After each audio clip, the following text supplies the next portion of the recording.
The war was over. At least, that's what the men said. Guns had fallen silent, flags had changed hands, and the world began to count its dead. But for the women who were left behind, the war never truly ended. It lingered in the ruins, in the stares of strangers, in the hollow of their hearts where love used to live. They called them the widows of war, but that word widow was too small for the grief they carried. They weren't just women who had lost their husbands. They were women who had lost their homes, their names, their safety, and the right to be seen as human. Across the broken towns of Europe, Asia, and beyond, they walked through streets that no longer remembered laughter. Walls were burnt. Church bells rang for the dead, not for weddings. Children cried for fathers who would never come home. And in the middle of it all stood the women, silent, frightened, and exposed to a new kind of cruelty that peace had not ended. The world speaks of battles of soldiers, generals, and victories, but there was another battlefield that history seldom writes about, the bodies and lives of the women who survived the war. When the soldiers left, other men came, men in uniforms, men with hunger in their eyes, men who thought victory gave them permission to take what they wanted. The war had taught them to destroy, and even after it ended, they didn't know how to stop. The women had no weapons. Their only armor was silence. Their only shield was hope that someone would see them, believe them, protect them. But the world turned away. The same nations that spoke of rebuilding, of justice, forgot to rebuild the trust that had been shattered. You could see them standing in the breadline's pale faces, eyes dark with sleepless nights. They had learned to keep their heads down, because a lifted face might invite danger, because speaking out might bring shame instead of help. Their homes had become ghosts of what they once were. Rooms where laughter once echoed now smelled of smoke and fear. Beds that had been shared by lovers became places where tears dried on cold sheets. And when the sun set, the streets grew quiet, too quiet. Behind closed doors, behind the thin walls of survival, they endured what no one should ever endure. It wasn't just violence of the body, it was the violence of being unseen, unheard, unwanted. Some of them tried to tell their stories, but their words were met with disbelief or worse, blame. War is cruel. They were told, as if cruelty were enough reason to erase their pain. So they learned another language, the language of silence. They carried their stories in their eyes, in the tremble of their hands, in the way they flinched when someone raised their voice. Decades later, the official records still spoke of casualties, of soldiers lost, of borders redrawn. But no page counted the women who died inside while still breathing. Imagine one of them, perhaps her name was Anna, or Hannah, or Yuki, or Aisha. She could be anyone. She was once a wife, maybe a mother. She had dreams, a small garden, a warm meal, her husband's laugh echoing through the doorway. Then came the war, and the sound of that laughter was replaced by boots and fire. When peace returned, she stood among the ruins, clutching the photograph of a man who would never return. But even then, the world did not let her heal. The same streets that took her husband took her dignity too. She did not choose to be strong, she was forced to be. She did not choose to be silent, the world silenced her. And yet she lived. She lived through every dawn that felt like a curse. She lived to raise her children when she herself was barely alive. She lived because giving up meant letting the cruelty win. History likes to speak of courage, of medals and victories. But courage sometimes wears no uniform. Sometimes it hides behind a torn shawl, in a woman sweeping the dust of her destroyed home, whispering to herself that she will not break. Some women found each other. They met in churches, in empty fields, in the corners of refugee camps. They shared bread, stories, and tears. They were each other's witnesses. When one couldn't speak, another would hold her hand and say, "I know." Those two words became a bond stronger than any promise. And slowly, in the ashes of what was once civilization, they began to rebuild not the buildings, but themselves. They taught children how to laugh again. They planted seeds where bombs had fallen. They mended clothes, cooked for strangers, and learned to find beauty in the smallest of things. But some wounds never healed. There were nights when the silence screamed too loud, nights when memories crawled out of the shadows and refused to leave, nights when they looked at the stars and wondered how the world could still be beautiful after everything it had done. These women were not just victims, they were survivors of a cruelty the world pretended not to see. Their pain became invisible history. In classrooms and textbooks, their names were left out, as if silence could erase what had happened. But memory has a way of living on. It breathes through whispers, through diaries hidden under floorboards, through letters that were never sent. It lives in the quiet strength of every woman who says, "Never again." Even today, when we walk through the cities rebuilt after war, we walk on ground that remembers. Every stone, every shadow, every whisper of the wind carries the memory of those women. Their dignity was taken, but their humanity that refused to die. They remind us that the price of war is never paid only on the battlefield. It is paid in the hearts of women who lose everything and still find the strength to keep living. The world owes them more than silence. It owes them remembrance, because when we remember them, we do not just honor their suffering, we honor their survival. Music softens, a cello joins the piano. There are stories we tell to glorify victory, and there are stories we whisper because they are too painful to face. This is one of those whispers, the voice of women who never stopped fighting, even when the war had already taken everything. Their strength is not in how loudly they cried, but in how quietly they endured. And somewhere in the silence between one breath and the next, you can still hear them. Their voices are soft, but they are still there, asking not for pity, not for revenge, only for truth. The war had been declared over for years, yet for many women the ruins never left. Cities were rebuilt, flags changed again, and factories opened their doors. But inside them, inside those who had endured the unendurable, there were still cities that would never be rebuilt. They woke every morning before the sun, because sleep had become a stranger. In the half-light they washed what little they owned, swept away the dust, and tried to pretend the world was new. But the air still smelled of smoke, of memory. The newspapers spoke of heroes returning home. No paper spoke of those who had no home to return to. And when people passed the widows on the street, they averted their eyes. Their pain was too heavy, too honest. It reminded everyone that the cost of war had not been paid in full. Some tried to start again. They learned trades, took jobs in post offices, in schools, in factories that produced metal instead of bullets. They held their heads high, though the world still saw them through the haze of old rumors. For every kind word they received, there were whispers, whispers that wounded more than bullets ever could. They were blamed for surviving, blamed for the things they could not stop, for the horrors they never asked to endure. And so they built invisible walls around their hearts, walls stronger than stone, walls that no one could climb.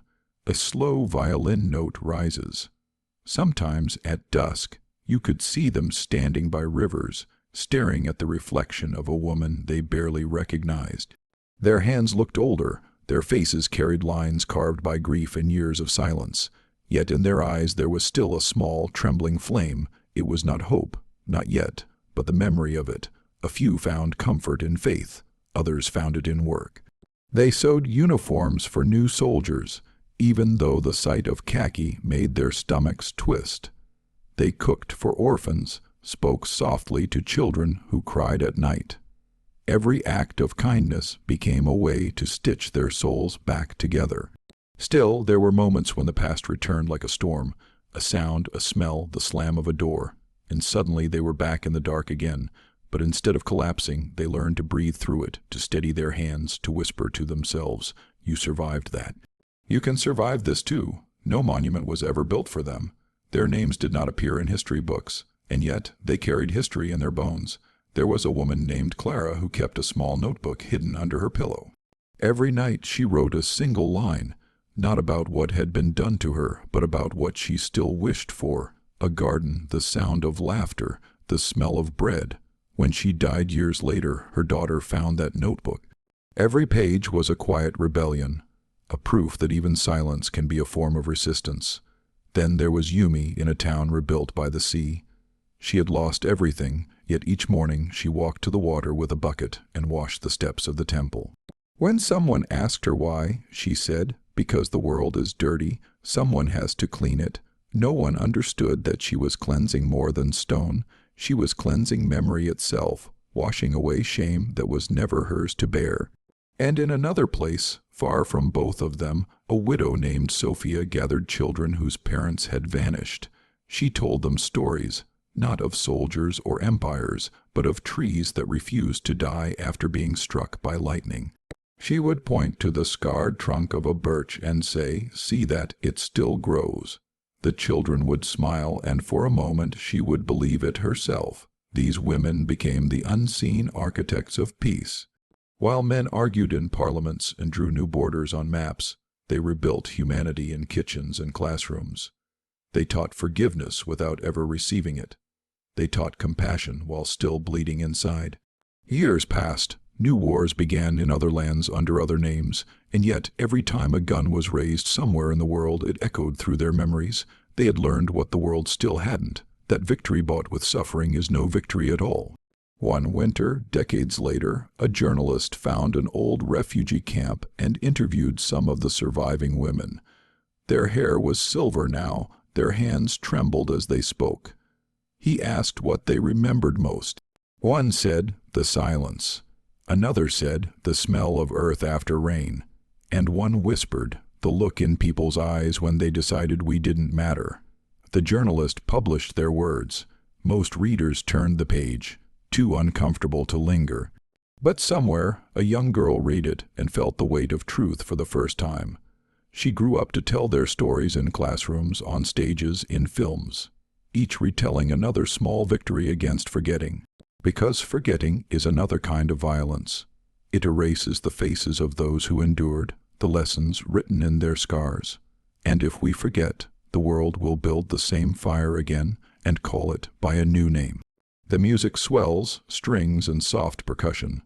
The widows of war aged quietly. They learned to smile again, not because they forgot, but because life demanded it. Some remarried, some never did. Some raised families who never knew the full truth of what their mothers had survived.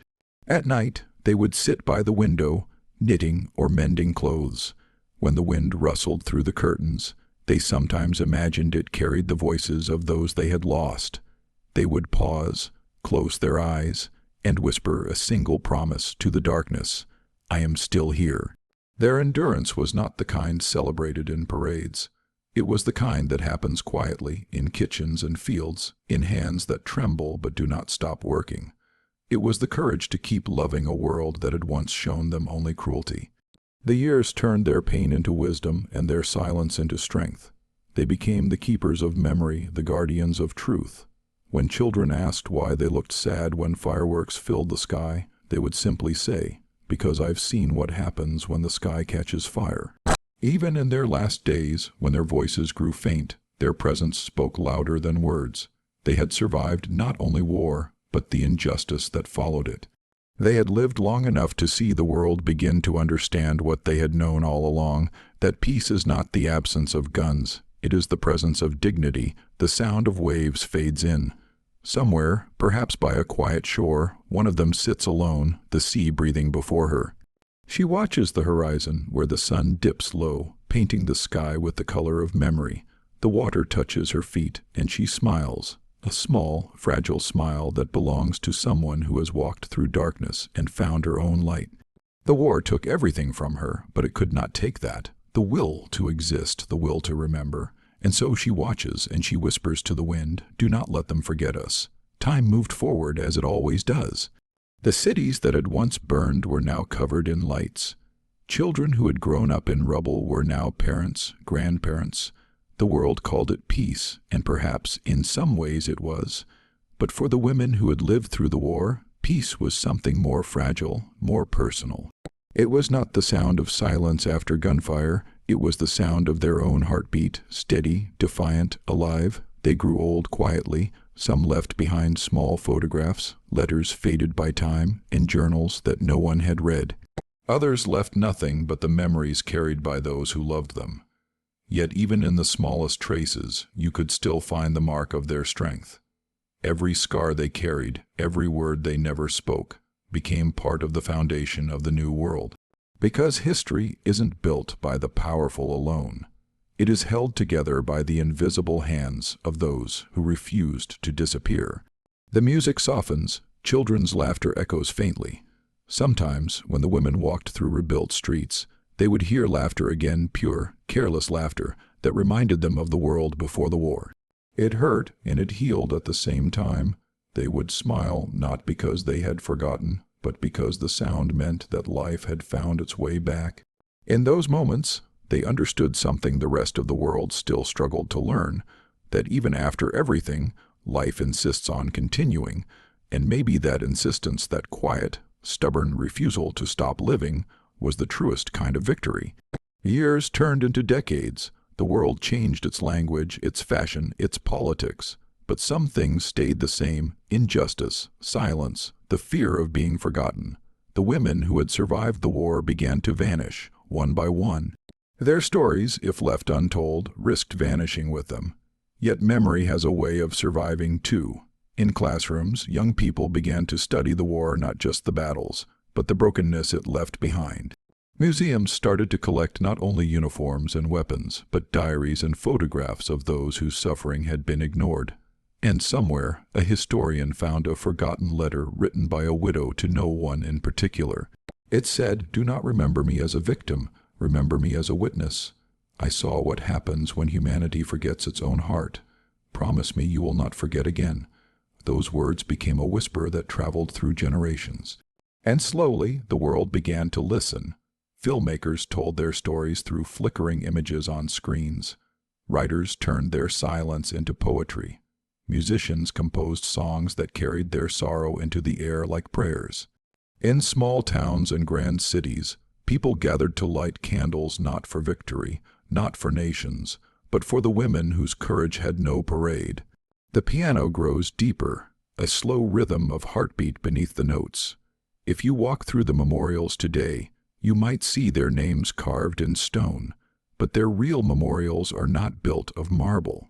They are in the faces of every woman who dares to speak her truth, in every survivor who refuses to be defined by what was done to her. That is their legacy, the transformation of pain into power, of silence into voice. Because to speak after being silenced is its own form of victory. To live after being broken is the most radical act of all. Imagine one of them now in her final years. She sits by the window of a quiet house. The world outside hums with cars and laughter, with the endless rush of a generation that has never known war. She watches it all with gentle eyes, not bitter, not afraid. In her lap lies a photograph, edges frayed. It's her younger self, standing in a world that no longer exists. She touches the image lightly and whispers, "We made it." The words drift into the room like a blessing. Wind outside, the faint chirp of birds returning at dawn. Sometimes she tells stories to her granddaughter. Not the full ones, just fragments. How the world once broke, how people forgot to be kind, how she learned to begin again. The girl listens wide-eyed, unable to imagine a world so cruel. And when she asks, "Were you afraid?" the old woman smiles and says, "Yes, but fear is not the end of us." In that small exchange, a legacy continues not of pain, but of strength. Because every time their stories are told, the women live again. Every time someone listens, the silence loses its power. Music rises, strings and soft choir. The widows of war are gone now, but their echoes remain in art, in literature, in the conscience of humankind. They taught us what textbooks never could, that justice without compassion is hollow, that rebuilding walls is easy, but rebuilding trust is the real work of peace, that the cost of cruelty never fades, it only hides in the corners of memory, waiting to be remembered so it cannot happen again. And so we remember, not to reopen wounds, but to honor those who bore them, not to dwell in sorrow, but to learn from it. When we light a candle for them, it's not just for what they lost, it's for what they left us. A map of survival, a lesson in resilience, a reminder that even in the darkest chapters, there are pages written in light. Soft pause. The music fades to a single sustained note. There's a place not on any map where all their voices meet. You can hear them if you're quiet enough. It sounds like the sea at night, endless and patient. It sounds like breathing. They don't ask for pity there. They ask for remembrance, because remembrance is what keeps them alive. It's what turns suffering into history, and history into warning.